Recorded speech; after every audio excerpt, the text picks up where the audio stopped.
All right, cool. So I'm with my client here, Gonzalo. Gonzalo's been with me for about a minute now. I've been working together for like a good couple of months at least. And yeah, Gonz, just want to give a little breakdown. I mean, you've had some fantastic runs, some big clients for your clients, and multi-billion-dollar entities. Yeah, just run me through it. Yeah. So as you say, we've been working together for the last 2 or 3 months, and really, I just wanted to ramp up and scale my outreach, try new things, and you had better access to much better infrastructure than I had. So rather than like trying these things by myself, I thought it was good to give it a try. And yeah, the company, my clients have been getting great results with some of the stuff that I've been doing for them. We've signed contracts with Exxon Mobil. We've got BP and Scania on calls, leading some. These companies are doing like what Exxon's doing, like what 200 billion a year. Like, 350, I think. 350 billion. Crazy. Yeah. BP is also like 60 billion. Scania is 5 or 15 billion. What's Exxon's? Let's have a little look, because if we change the copy to something like,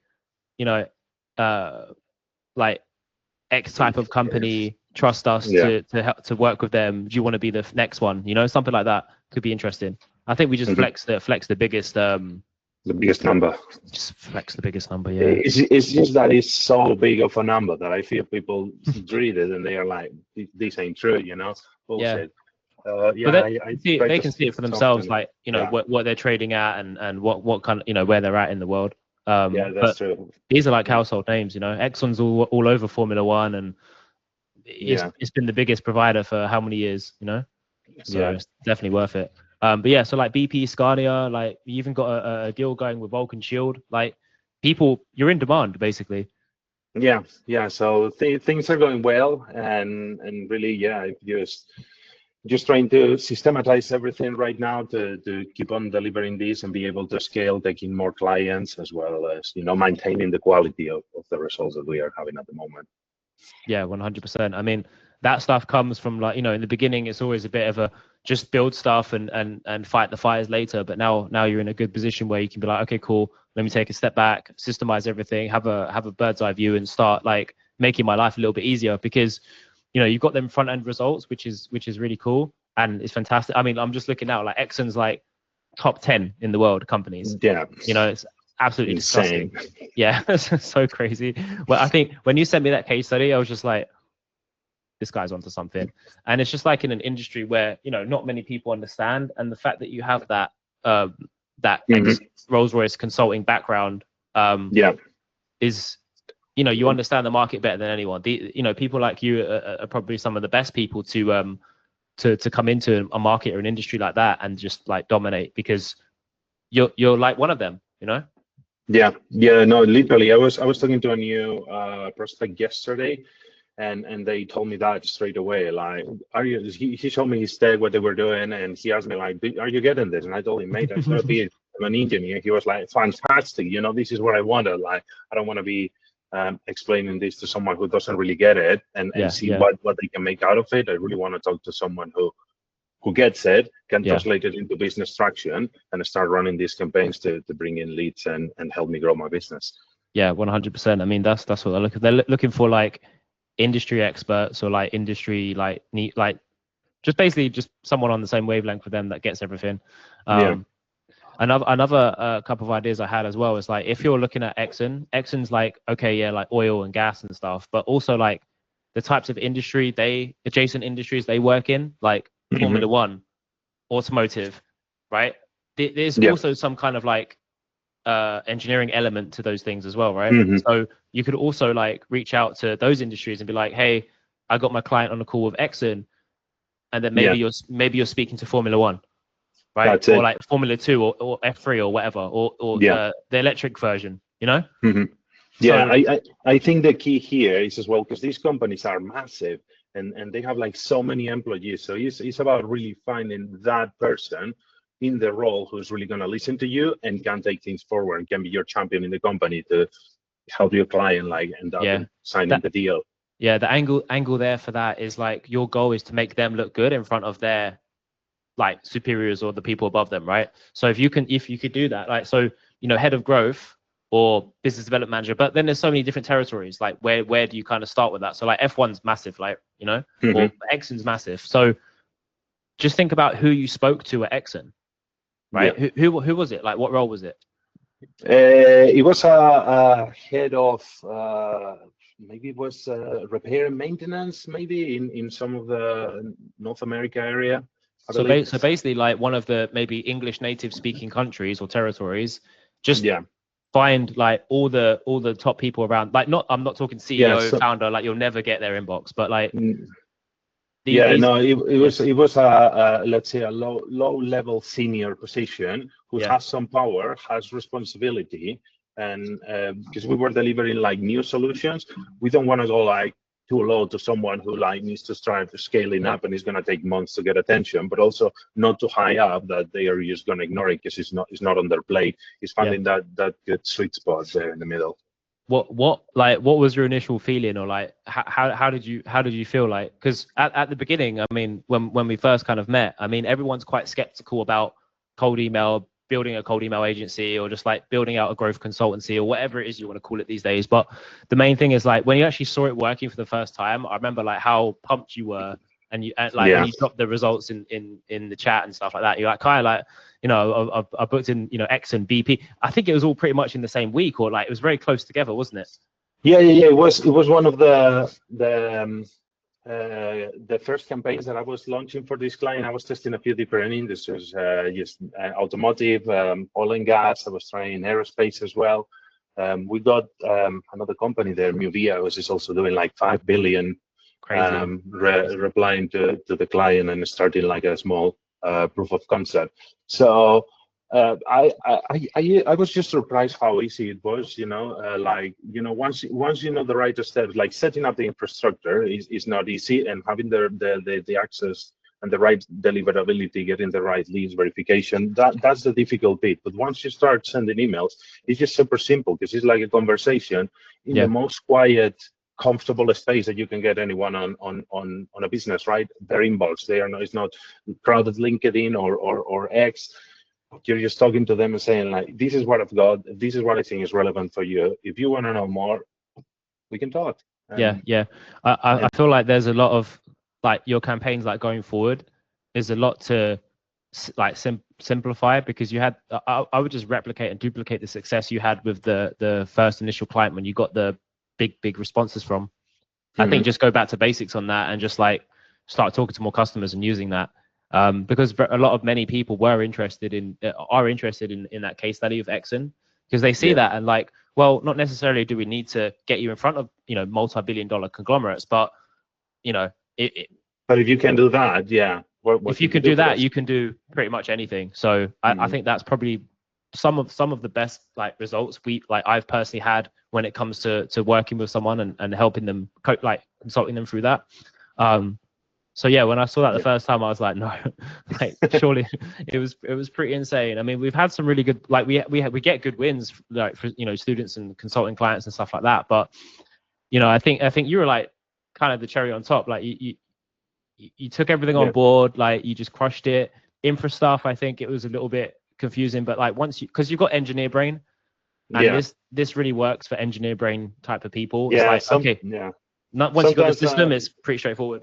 Yeah, sometimes I use overthink, and really, as you say, what I'm focusing and I'm trying to do right now is simplify, because the easier you make it, the simpler you make it for people, the faster you can iterate, test angles, and achieve some of these results. When you start like going through like very complex funnels and automations and personalization bits and things like that, you get lost in the details. You know, there's so much like nitty-gritty bits and pieces, but really and truly all it really comes down to is get more inboxes, send more emails.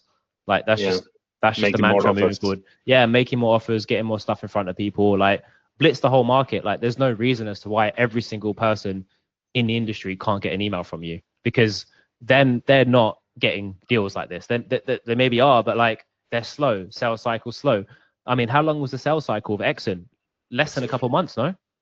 For Exxon, it was less than a couple of months, because we really hit that person that was in a real pain. They saw this opportunity. They saw what we were doing. We had an edge there as well, that we were doing something for a competitor, and it was something very new and revolutionary. So really, they wanted in. They wanted to know what it was and Yeah. jump And into it.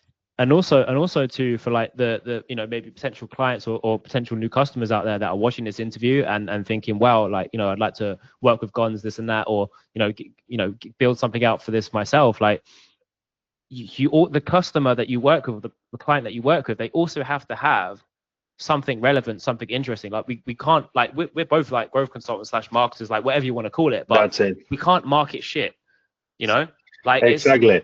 We don't can't turn create that. value No. out of the blue. No, we just like put the spotlight on it and put it in front of the right people. But without the right ingredients, we cannot make the right lasagna, right? Like it's not gonna be good. Yeah, the pilot is gonna taste shit, man. Exactly. I feel that as well. It's like, and that just comes down to like having the right fit of clients specifically. So for example, if you don't have industry knowledge in your specific field, picking and choosing what clients are going to be like a interesting one for, like, for example, Exxon didn't get on the call for no reason. BP didn't get on the call for no reason. There was something specific that was relevant to the client and the product that you were trying to sell or put in front of them. So exactly, because I think knowing the industry is super important, as well how you frame the offer, because it's not about just saying like you're gonna get XYZ ROI, because I can get that ROI doing plenty of other different things. So it was specifically pushing that button on that specific pain point that they had, or something they were not even aware could be solved. And that made them stop and think like, wait a minute, like this is something we need to explore right now. This could be game changing. But framing it in that way, rather than just saying you're gonna get XYZ ROI, it's this return, this amount of revenue, is how you're gonna get there, right? Like that specific mechanism. Yeah, and the funny thing is as well, it's like your ability to go from like to take a concept and like understand it and then like execute on it, because it wasn't long prior before that you left your full time at Rolls-Royce, right? So and then coming into this and then signing that first initial couple clients and getting those retainers in and starting to get results for them, that whole period was very quick. Like it didn't take long to go from when we first met to leaving the role at Rolls-Royce. Like imagine having the confidence and stability to then leave like a really well-paying like role at a big firm like Rolls-Royce, and then just like going on your own, and then like within the same like less than 6 months or however long it was, like to then get billion-dollar companies on the call. I would even go back to Rolls-Royce now and be like, like, do you want me to do this for you guys? Yeah, do you need any help? Because they definitely need you, man. Just a few more bits and then we'll wrap up here. But I feel like we could talk about this all day, man. So just a few more things. So just before we lock off, what really made you pull the trigger to work with me? I really like how close and no fluff, no bullshit approach you had. Like, this is where I work, this is how I work, this is what I do, and really it's all about the results. I'm not gonna sell like some fancy mechanisms. I'm not gonna teach you XYZ tricks and tactics and things. It's like we are gonna learn how to, we're gonna go validate what's out there in the market, see how they want it, and really frame it in a way that is appropriate, for them, and it's appealing, and they want to take it. Is they don't want to say irresistible, because that word has been like overused everywhere on the internet, right? It's a bit gimmicky. This is just like based on value and based on like true insight into what these people actually need, because the validation phase is just as important as the making lots of fucking money phase. In fact, even more important. And another thing that really made me pull the trigger with you is the fact that I feel that you're like always on the forefront of cold outreach. Like, you're every month or every week testing new angles, testing new strategies. We're also testing new providers, new infrastructure, new ideas. Like, you're really now there leading what's going on in the sector, right? You're not following up any trends. You're like creating them by yourself, seeing what works, and then just like helping me out with this thing, which was awesome. I mean, to be honest with you, this summer season has probably been my worst season. since I ever started in the last 4 years. Even though we got so many leads and so like, you know, as many meetings as we did during this period, it's like August was like the front end was good, and then or like the back end, or like middle of July was good, and then like people went away again, and it's just like I'm getting fucking bombarded with out of office, and I'm just like, it's probably been my worst actual season, to be honest. Like in my last 4 years, I didn't experience it now as much as I did last year. And then that's when, like, you know, you have other things going on, or like you have other opportunities. It's like, okay, now we need to find out the leads that didn't book with us. Why the fuck haven't they booked with us yet? Where are they right now on the planet? You know, but the thing is, when you're dealing with like bigger companies or conglomerates or whoever the hell it is, a lot of these guys are away simply because they want to go out. They've got the, like, they don't care in it. Like they're away doing their own thing, this and that. So, but the funny thing is, I think for you, is that everything that you built over the last, like during the summer period, is a perfect. It's perfect because you've got this big database now of people that have said yes to you in some shape or form, either to see the case study, see more information, get the calls, have a call with you potentially, whatever. Whether they closed or not is it doesn't matter, because in September these guys are going to be like, oh fuck, my pipeline is empty. What am I going to do? Oh, I know. Gonzalo spoke to me in July and August, but I was climbing a fucking cliff in Mount Everest or some shit, you know. It's something that is happening in these industries, like, I don't know, compared to like other areas, like, I don't know, software as a service, where like things move really quickly. Like every week you're releasing a new version. Like in these big manufacturing industries or industrial suppliers, things do take so long, take years to develop. So if you don't hit them at the right time, at the right point, they are not going to listen to you because they are not there. So just being in front of them, maybe waiting or just talking to more people until you find the one that actually needs you at that time is what matters here. That's why I feel like the adjacent industry is actually, like, if you have like, okay, you've got your main bread and butter, like your manufacturing stuff going on, then you have like an adjacent industry where you could still have some kind of domain experience or domain expertise or whatever, or authority experience, whatever. Then you could be like, it kind of works. Maybe a quicker, like if you're not satisfied with the sales cycle in a particular industry, then like find either something adjacent or something else you can perform in. And I wouldn't suggest like agencies or consultancies or anything like that, because you know, it's just the same. Everybody else is doing it. Yeah. I don't need to get in there and fight. No. But the big if I had to fight with you against, if I had to fight against you to get those clients, probably I'm not even in there. Like, you know, the agency space is cool, but I'd rather work with experts like yourself who have industry and domain experience. Like, for example, if you're an agency owner selling to agency owners, you know, I'm going to get flamed for this. I might get cancelled, but it's a pyramid. You know what I mean? Like, you know, but if you're selling to agency owners, it's a Ponzi. But if you're selling to agency owners that are selling to different industries, specifically like, you know, software, tech, blockchain, fucking like, you know, manufacturing, even, for example, whatever, then you're going to have a better crack, because these guys are not just like following the norm or the trend or whatever is the flavor of the month, you know? So yeah, that's crazy. All right, cool, man. Just last bit before we crack on, what would you say to a similar company who was on the fence maybe about this particular type of service, like scaling, getting in front of these types of people, and any other closing notes? Like, really, like, give it a try. Like, results are not always guaranteed, but it is really worth, like, the upside, it is so big that you can just not ignore it, right? For like a small price, like a couple of $1,000 every month, you can get access to like the best deals in the world. So not trying it is missing up so many opportunities. You're leaving so much money on the table. So you got to try it. And this is the thing, you got to try it with the right people, because there is a lot of bunch of other people, agencies and stuff like that, doing cold outreach out there that really is just like replicating, mixing up the strategies that they've seen around, and they are promising some results, and they might not really work, but with you they do, again, because you're not like copying anyone, you're learning from others and really running your own tests, doing your own thing, and you're I think at the forefront, leading the.